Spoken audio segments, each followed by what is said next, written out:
We were out for dinner with some friends, and when we came home, he was not feeling well.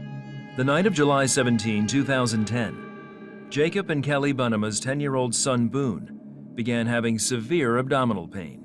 At the house, he had trouble standing. We were thinking it might be food poisoning, it might be the flu, it might be something like that.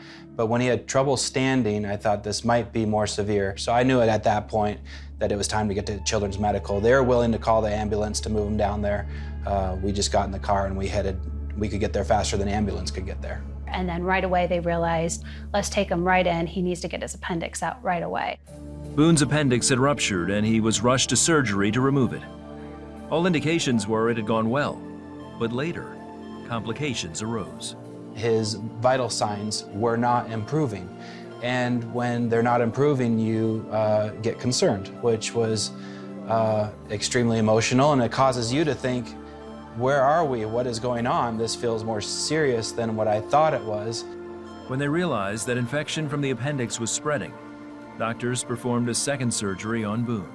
When they went in to vacuum out the infection, it caused some lacerations in different places inside his abdomen, and that's bleeding, and that ends up clotting up and being a hematoma.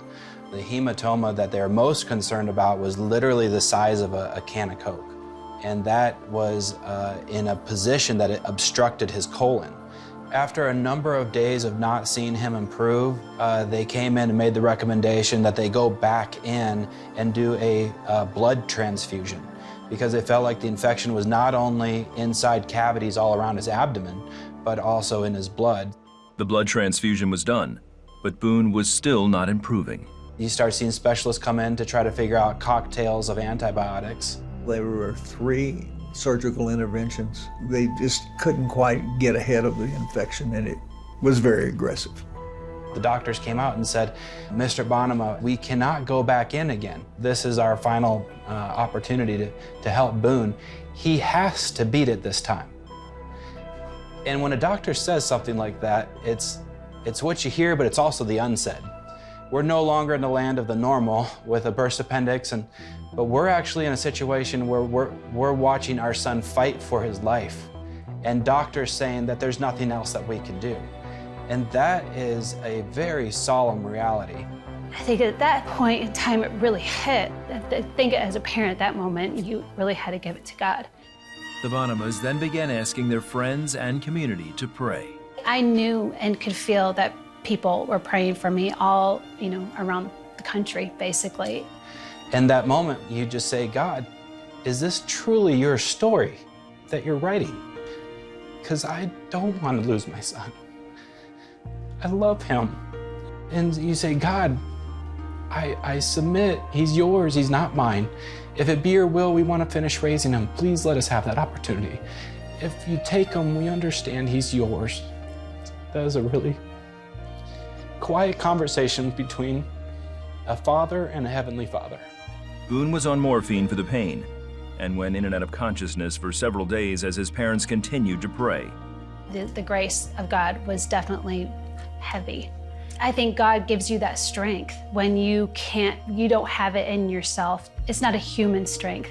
It's a strength that only can come from Him. On a daily basis, people were giving us scriptures. Whenever you're going through something, the scriptures come to life in a new way, a way that you maybe had never read it before. Then 5 weeks after being in ICU, he began to stabilize. The doctors cautioned his parents, though, that due to the damage to the colon, Boone would probably never lead a normal life. But we were just so grateful that he was going to have a life. We started seeing so much movement in the right direction. He was waking up, he was able to talk to us again. And I can't tell you what it's like to not be able to speak to your child for days on end. And a little bit of food, a little bit of water, he was being fed through a feeding tube.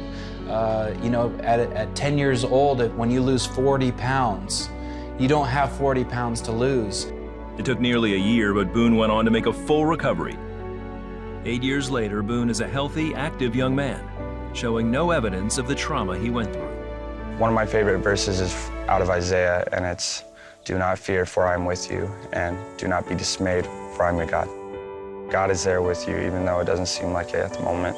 People who don't think that God is real or things like that is pretty difficult for me to hear because of the amount of things that God has done for me. There's so many blessings. He even started playing football and recently accepted a full ride to play for Western Michigan in the fall of 2019. Truly miracles on top of what all the doctors had said was going to be his new reality. That God wasn't going to have that for Boone. You know, God was going to do something different with Boone. He didn't just get healed a little bit, he got healed completely. He's the most active young man out there on the field. I think going through this whole experience is you really appreciate and you realize that prayer is real and it is powerful. There is a person who's a greater physician than all that have MD degrees. God's a great physician. God spared me to, I think, help others in the long run, to share my story like I am right now, and to help give hope to other people that might be going through the same hardships. He's fully restored, and only the Lord can do that. Only the Lord can do what man can't.